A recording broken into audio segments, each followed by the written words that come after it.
film piracy is a massive problem in general terms. There's $20 billion problem for the US economy alone, according to the MPAA, which is the Motion Pictures Association of America. But it's also much wider than that. It's also social media theft. For example, 73% of the top 1,000 performing videos on Facebook, this is subject to a report last year, 725 of those were actually stolen from YouTube. And the idea is that the algorithms of Facebook mean that you can get more organic reach if you actually upload a video direct. So rather than putting a link, a lot of people actually download the video, strip it of producer content, and put it up on Facebook as if it's their own. Those 723 videos lost 17 billion views. And the producers make their money from the advertising. And to be honest, this is personal. I wrote and directed a feature film that's going back 3 years ago, and we actually got pirated. All right, so this is personal. There's a bit of silence in the room, my goodness. Okay. Now, I suppose a quick question. How many of your friends pirate?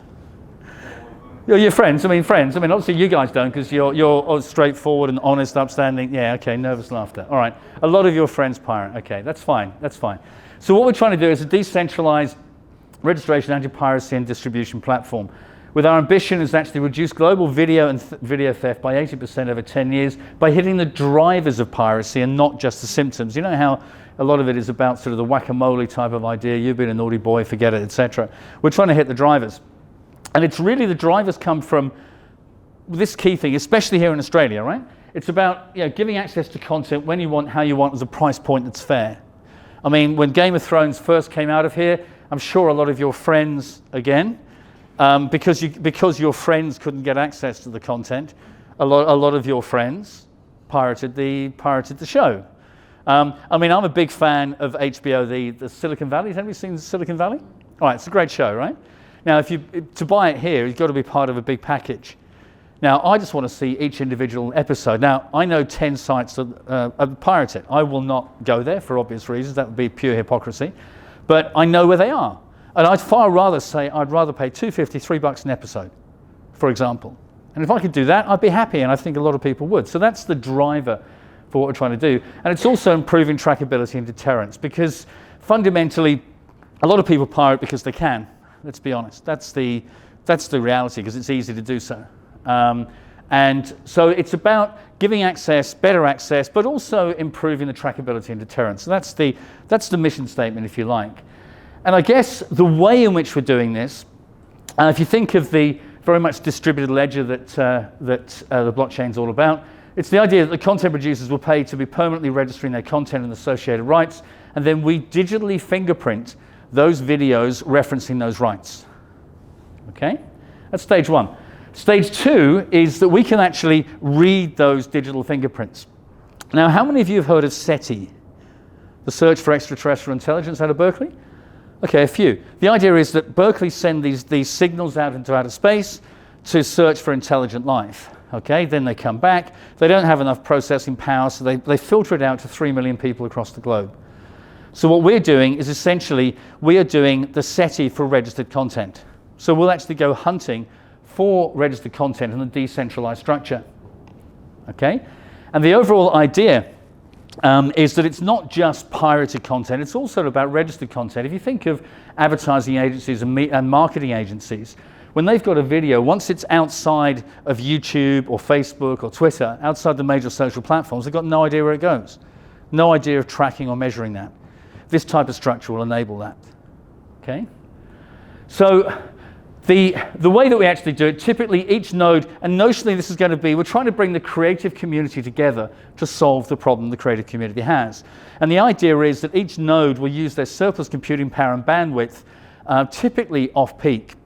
And almost like, we like to term it a proof of discovery algorithm. So if you think of Bitcoin mining, that's the proof of work, for example. And Ethereum is going to be proof of stake in that type of area. So the proof of discovery algorithm is about actually locating registered content, okay? And it's all about smart searching in that type of area.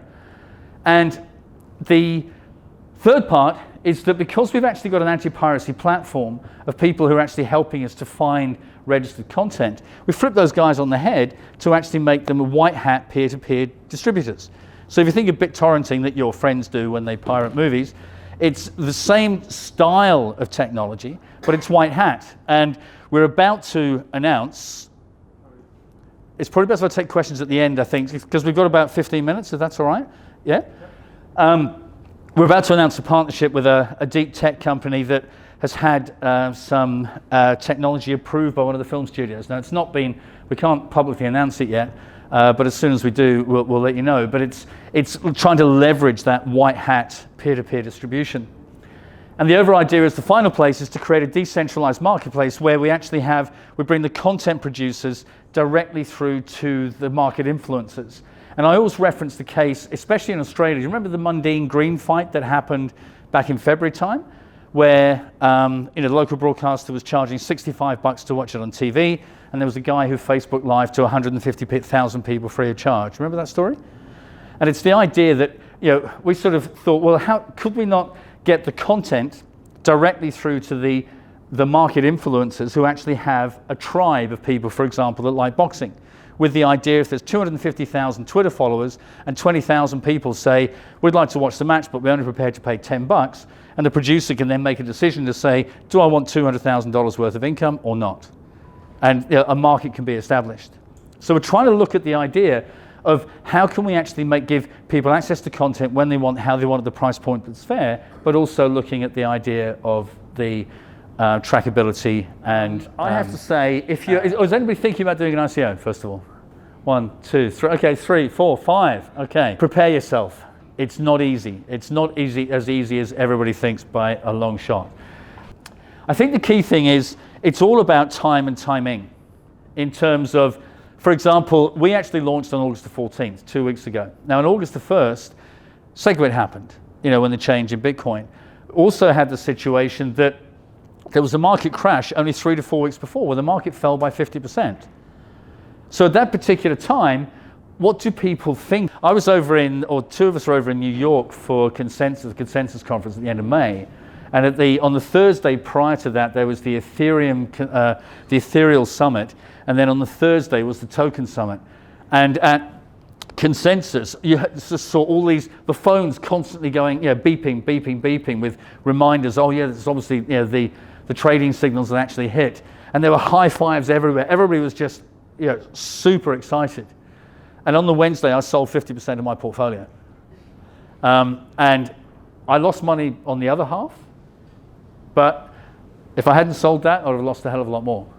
And what I'm saying about that, and I'm not saying I'm a good trader by any means. That was just me saying there's way too much froth and bubble here. But the issue was that affected the way people viewed the ICO market straight away.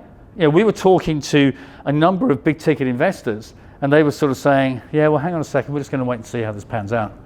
So you built up all those initial relationships, and then suddenly it's sort of, okay, how do we actually get this initial traction going? And so, and nobody knew what was going to happen with SegWit. I mean, I've given a number of talks over the last three months or so, and I always asked at the various events, what was the view about Bitcoin at SegWit? Is it going to actually plummet prior to it? And 70% of the audience, on average, said yes, they felt it was. All right? And as it happened, when SegWit happened, what happened? Nothing, and then it started to rise dramatically. So, there was just all this fear and uncertainty that was actually heading around the place. So it was just uncertainty. And if you look right now, there are 176 ICOs on the market right now. 176. And the question is, I mean, you've probably seen lots of advertising flying out all over the place relating to ICOs. How on earth do you make that decision? How do you look at those sort of things? So the time and timing is just really important. And of course, right now in the Northern Hemisphere, I mean, I'm from the UK originally, and I know a few others here are here as well. And in the States, right now, it's holiday time. Whereas obviously in the Southern Hemisphere, it's not. So you've got all these sort of factors that are playing into things in terms of the timing. Then we've got regulation. I mean, a lot of these individual topics, I could probably talk for 10, 20, 30 minutes on each individual one. This is the one that is the most important. If any of you are looking at doing an ICO, get your regulations sorted out right from the get-go. The regulatory risk is very high at the moment. All right? And every decision that we've actually made in terms of the design from the get-go, right through the crypto economic model, right through to everything, has been focused about regulation.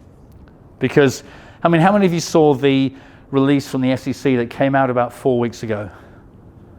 Okay, a couple.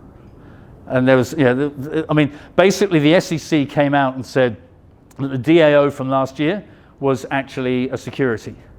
And that has sent shockwaves through the industry.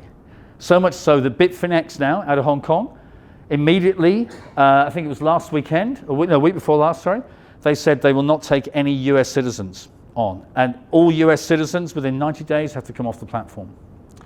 Shapeshift announced this week that they are assessing all the tokens on their platform to determine whether they are securities or whether they are tokens that have intrinsic value. Also, there was Poloniex are reassessing all their tokens as well for regulatory risk. So the issue is, if you're doing an ICO and you don't structure it in the right way, you won't have exchanges to sell on, right? So all this sort of stuff is changing. So right from the get-go, 6 months ago when we started looking at this, we said, what is the best industry practice? And we started going down that road. And the first thing is about the jurisdiction. We're actually based out of Singapore. We didn't want to be the first ICO based out of Australia, purely because the reality is, if you're the first, all eyes are going to be on you from a regulatory point of view. And I'm not saying it's going to happen, but there will be a middle manager there somewhere that's going to make their next career move by saying, these guys have done the wrong thing. I'm not saying that's going to happen, but I've seen that sort of type of behavior. There's a few smiles. We've all seen that behavior in large organizations and governments. So jurisdiction is really important. AML and KYC. We have voluntarily put AML and KYC on anything over 10K. Singapore are talking about regulating with anti-money laundering and know your customer. Sorry, that's the banking term for it. Singapore are talking about AML and KYC for Bitcoin and for other digital currencies. So what we're doing is we've voluntarily done that up front. And just only this week, they've come out again saying how important AML and KYC is going to be. I mean, the regulatory risk is just phenomenal. Finance, this is a major thing, and it's finding those guys. The whales exist. We always hear about the whales, don't we? Right? You try and find them. You actually try and locate them. And it's a bit of a nightmare because you've actually got what I call Greenpeace. You've actually got protectors around these whales because these whales get pitched all the time. So you've actually got to dance with the devil with a few brokers that say they can get you in touch with these whales. And the question is, if you try, there are so many charlatans out there. It is unbelievable. We have gone down a number of blind alleys because there's just, there's no clear line of sight of where these big ticket guys are. You've got to try and locate them. You have to be introduced to them. You have to be connected and that type of thing. And whilst we've connected with people and connected with a lot of folks here in Australia, and when we're in Consensus, connected with a lot of people, we're not right in the heart of New York, which is where a lot of these guys connect. And this is just an indication. There's one guy that said, yeah, we'll get you in touch with these guys, mate, it's going to cost you 10%, and if you don't pay us within 5 days, we'll double it to 20%. Take it or leave it. And I'm thinking, well, I can't even say it in front of the camera, but you know what I mean? I was thinking, oh, jolly gosh, that's not very fair. That sort of thing. But that's what you're experiencing. And the time to raise finance is a tricky thing because one of the key things about any form of crowdfunding, any form of ICOs, you've got to get momentum, right? The reality is the ones that actually get the momentum are the ones that actually sell out quickly, and those are the ones, there's the fear of missing out, which actually happens. That's the reality. And it takes time to talk to these finance guys. And we were talking to people, and the market crash, 50-60%, that obviously affected the way that we had those relationships. Now, we're pulling a lot of those relationships back, which is good. And they're getting to grips with the way that we're approaching things. We've had some very, very positive dialogue. I won't guarantee that they're going to come on board, but we've got some very positive dialogue happening. Swimming with the sharks. Oh, there's so little expertise out here. I will give you one anecdote. I won't say which country, who they are, or anything like that. But one particular party approached me and said, yeah, we can help you out, mate. What we'll do, I didn't say mate because they weren't Australian, but they said, okay, we'll take all your coins. We'll actually underwrite the minimum figure. And I'm thinking, okay, that makes sense, nice lead investor. It's often a sort of model that's used in the equity markets where you get a lead investor and that type of thing. And we're saying, okay, fine, that's good. It said, right, we want 75% discount on the coins. Okay, let's see what you got to say. We then want to market make. We will then pump and dump the coin. We'll take all our money, and that's the deal. Take it or leave it. And you're thinking, I mean, well, you can imagine what you're thinking, all right? Because the situation is, if you take on board those situations and something happens, right? And you're seen to collude in that particular time, that particular state of affairs, all right? What's going to happen? You know, I mean, so we politely decline. But you've also got those that are professional, and there are some that we've now developed relationships with, but I have to say it has taken us a shed load of time. They have limited time and limited resources. They are bursting at the seams. They've got too much business coming in. So much so that they're saying, look, you know, we can't help you, sorry. And there's this thing, great. I mean, some of the fees that are trying to be charged on this thing is absolutely insane. I mean, you know, people are trying to sort of ask 10, 20, 30 grand a month just to act on your behalf, plus a 5, 10, 15% on the back end. And they're just preying on fear, you know, overall as well. It's a real nightmare. And this is the last one. This is the one that really gets my goat. It's sort of, yeah, if you want it, take it or leave it. That's the deal.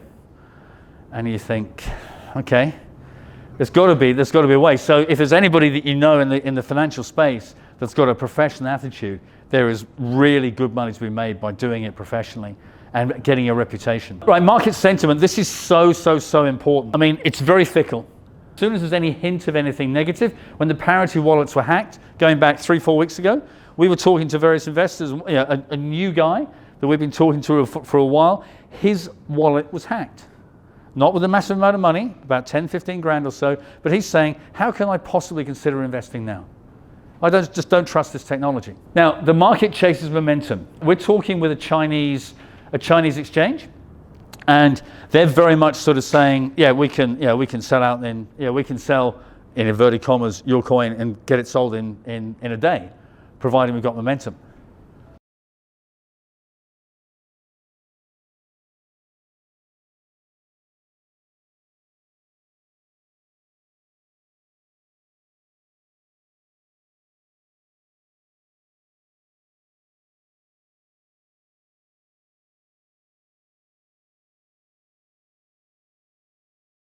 If you look at sort of the YouTube, the YouTubers, for example, we were interviewed last Friday morning by a Russian YouTuber. We were interviewed at 6 in the morning on Friday. Then on Sunday, this is iTuber. Then on Sunday, we had to be in at 8 in the morning to be interviewed by a US YouTuber called Coin Interview. Now those guys are really important in terms of getting the awareness out there. But it all takes time. You've got to convince these people. You've got to put all the pitches. You've got to put, you've got to actually get all the marketing material together to say this is what it's all about. Here are the questions you're most likely to answer, or most likely to ask. And it's a very, very different world, and the costs are very high, ridiculously high. I mean, if you imagine, I mean, how many people do a sort of YouTube advertising right now, or any other form of social media advertising? Got some? Yeah. I mean, you're in the health space, aren't you? So is there much? I mean, are you finding that's expensive on a per word basis? Well, it depends on which word. Right. Okay. But if you look at the key words like cryptocurrency and Bitcoin and those sorts of things, the prices are outrageous. You've got 176 ICOs out there. What are they doing? All the prices are being bid up. So it's just, the costs are going to get worse and worse to get above the noise. There's a bucket load of hidden costs. This is probably the most important thing to look at, security. Because if you've got a smart contract, I mean, we've got a smart contract within our Ethereum address. So the whole ICO is actually running on the basis of that smart contract in the Ethereum address.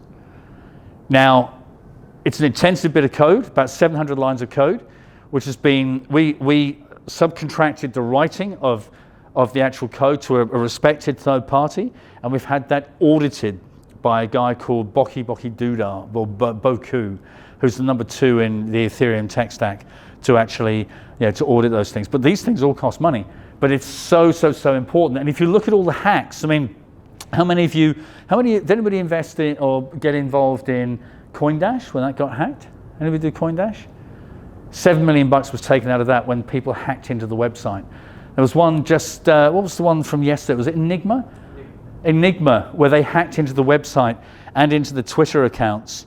They basically said, we're going to do a pre-ICO launch right now if you want to get involved. And they got $500,000. And even after the notices were out on Reddit and Bitcoin Talk and all those sorts of things, people were still sending money to that address because FOMO colored their judgment. Okay? We actually had, I mean, I won't say too much about the individual, but we actually had somebody that supported us, which is fantastic. But their Ethereum wallet got hacked. They were subject to a phishing scam where somebody said, go in, your address has been compromised, send us your private key. Why did he send the private? Right. Okay, now, because we've got a bit of experience, right? We know as soon as you hear that, you know you're not going to do that, right? This was a guy, a highly professional person, I have to say. I won't say even which state he's in, but this particular person came through to us and said, look, my address has been compromised. Can I actually get the tokens sent to a different address? Now, the reality is you have to be conscious about scams as well. Are they trying to scam us? So we said, no, we cannot change the actual address. And then Sam actually had a Skype call with the guy, and he was legitimate. He was almost in tears. He'd lost a lot of money. And so we said, look, we will actually, as soon as the token sale concludes, when we push the button to conclude it, when it actually concludes and the tokens are going to be transferred, we will let you know. And that's all we can do. All right? So then, he was very grateful. I then sent a quick note saying, look, sorry you've had this problem, yada, yada, yada. As a result of that, I didn't know this, he introduced us to 2 whales here in Sydney as a result of that action that he had. And I met with them last night.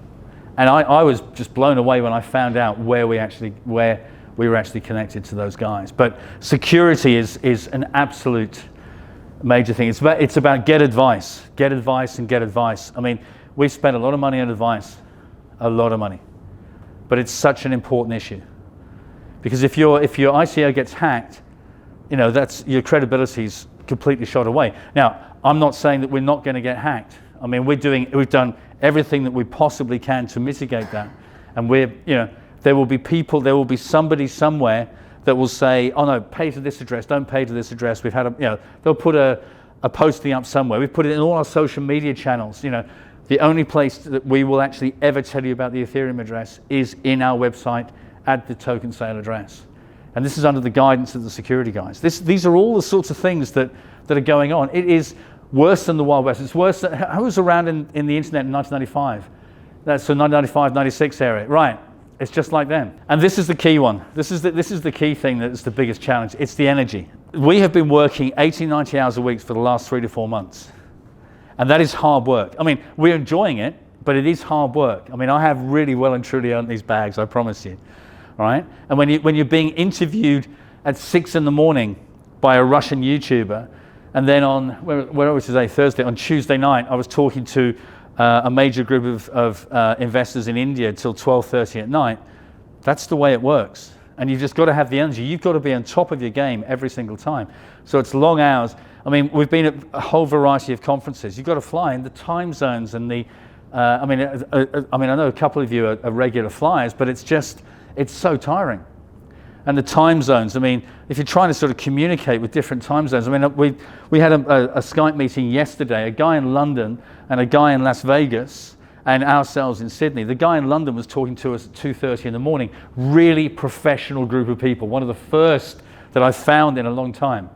But it's just really frustrating. And the stress, sometimes, it's the emotional highs are incredible and the emotional lows are absolutely horrendous. So if you're actually thinking about doing this, you've got to understand that you will be stressed to buggery during the actual token sale and before it. I mean, we had we launched everything last Monday, and when we actually pushed that smart contract to deploy that smart contract, I'm thinking there's no way of going back from here, because if that code's wrong, we're in trouble. And and in credit to the guy that actually wrote the smart contract code. He's based out of Cairns. Really great guy, Daryl. I've forgotten his surname. Yes.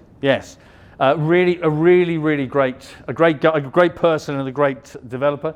He actually flew down from Cairns to be with us when we actually launched it, just in case there were anything. Not that we can necessarily do anything, but just in case there was anything that we needed to do. And the guy who audited the code also came down. So we found some really professional guys. It has taken us 6 months to find, to get the right people.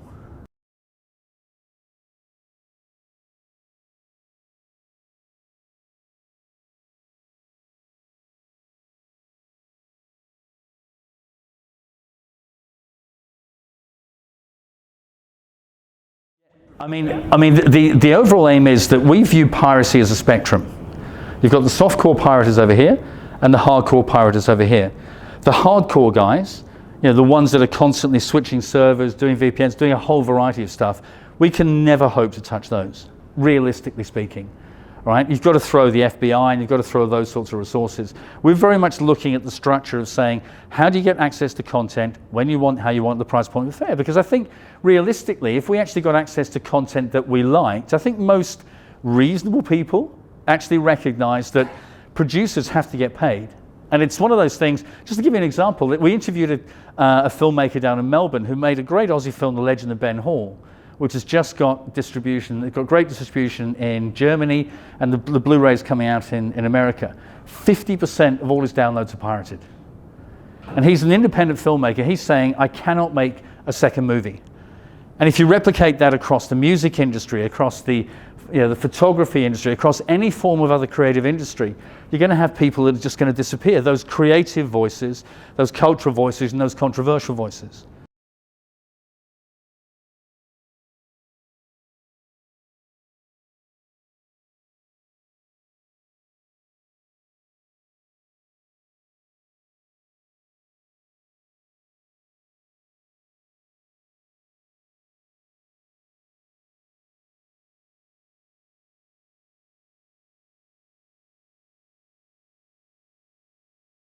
What we're doing is making the core of the platform open source. So the idea is we're focusing on film and video, and because the problem with piracy is so massive, we can't hope to cover every aspect. So it's the idea, we want to work with the musicians, with the photographers, even fashion designers, whatever it might be, or those developers that want to develop in that particular space. So it's the idea that they can actually make solutions for that particular industry. So absolutely, we're going open source on that side.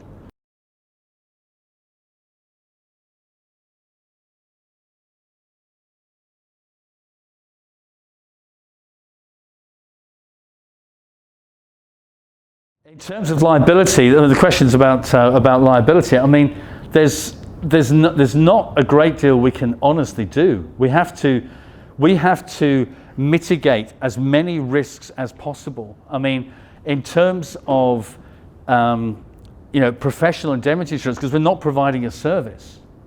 If we're providing a consulting service, that's a completely different sort of insurance regime. This whole space is so new. A lot of products just aren't around. I mean, I think there would be, in actual fact, you've just made me think. I don't know if there is a product that's actually around for that. I mean, there's directors insurance for non-exec directors of companies, and directors insurance for public companies. But certainly at this moment in time, I'm not aware of anything, or I've not come across. If there's anybody that's actually heard of something, I'd be really interested to know. We can't take US or Singaporean citizens unless they are actively involved in the film and video industry. And we would do the due diligence on that to identify that they were, and that's very much by sort of an IMDb, Internet Movie Database sort of references and film references, or if somebody is committed to becoming a node or a master node in terms of the structure, then because they're using the platform for the purpose of the platform, then we can accept them. That's the advice we've had, and it's in the terms and conditions. There's a thing called the Howey test, and if you're going to get involved in an ICO, you'll become very familiar with the Howey test. And essentially, the Howey test, and I'm not a lawyer, so I'm just going to give you the broad brush approach, right? That the Howey test is that if you sell a financial instrument or an instrument on the basis of an expectation of growth based on a third party's activities, then that is a security. Okay? So from the get-go, what we've actually looked at is we've said the actual token is powering the platform, it's incentivizing the infrastructure that we need to actually chase pirated content or to chase registered content. So as a result, the advice we've had is that we're creating an ecosystem and it powers the economy.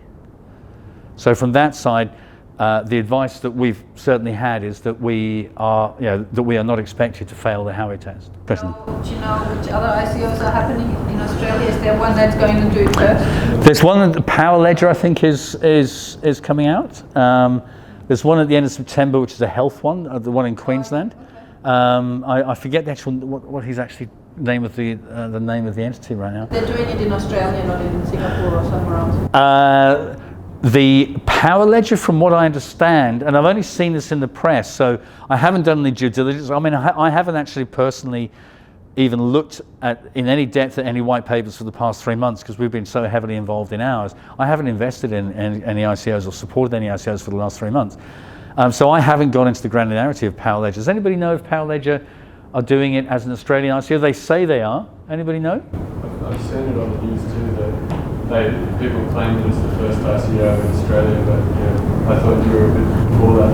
But well, I think there's also Incent that did about 1.6 million last year. That was based out of the Cayman Islands, and Chronobank was based out of St. Neots in the Bahamas. Right. I'm not going to comment. I think your smiles and your laughs say a lot about how the market may possibly view those. I mean, I'm not going to comment on that.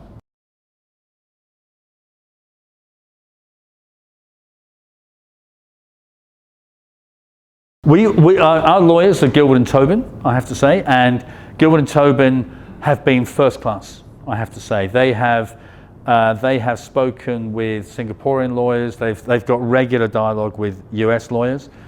So that dialogue has been ongoing within their business. I mean, they've got 200 lawyers altogether. They've been first class. I cannot rate them highly enough. And I'm not on commission for them at all. But they've just been so commercially astute. And just in terms of the way that they've handled it, I've got nothing but praise. But so, in answer to your question, within their community, they would have done the actual ins and outs of it. The 100%, I don't know enough about that, other than to say that we've had the guidance that, they're of the opinion still that because we'd actually put it as an intrinsic part of the platform itself, that it would not fall foul of the Howey test. Or that's the interpretation we've had. Now, none of us completely know until the SEC say, right, you're bad guys, whatever it might be. But we're working on the basis, and I'll make this my last comment, all right? So then, because Raphael's got his is far more exciting than mine.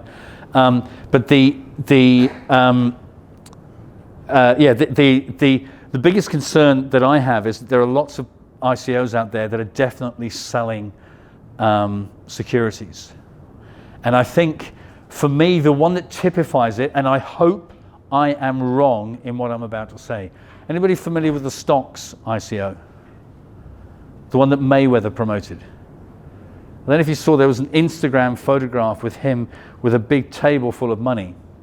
And he actually said, and I'm paraphrasing what he said, I'm going to make me shit tons of money on August the 2nd with this ICO. Now, I ask you the question, on the basis of the Howey test that we spoke about, is that a security or is that a token? Now, I'm not a legal expert to answer that question. As a layman, I would say that is saying, I'm going to make me shit tons of money, therefore, subtext, so are you, right? For all your fans, in my opinion. And the problem is, if the exchanges suddenly turn around and say, you know what, this is a security, we're not going to list it, and no exchange takes it, that means that all the money that's gone into those tokens will be worthless. I'm not saying that's going to happen, but taking a real doomsday scenario, and then even with the decentralized exchanges, as soon as the SEC posting came out, one of the decentralized exchanges that I know personally closed. They said we're not touching things, because even though it's decentralized, the people that actually run the code on a server are the ones that will actually be liable for it. And so the issue is, if the stocks one does go pear-shaped, and I really honestly hope it doesn't, and things go wrong, what will happen is the startup founders won't have any money, because that's what startup founders are generally like, and the person that's got the money is going to be the boxer. And there'll be a big target that the class action lawyers will go after if that turns pear-shaped. I really hope it doesn't happen. It's not going to be any good for the space. But in my view, that would be for American citizens, and who would be liable to ensure that they were. well, I mean,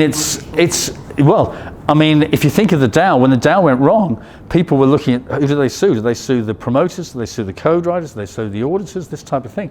I think that the promoters would if those sort of problems happened, I think the promoters would get into trouble. But I really hope that's not going to happen. But but just to say, it's not as easy as it looks.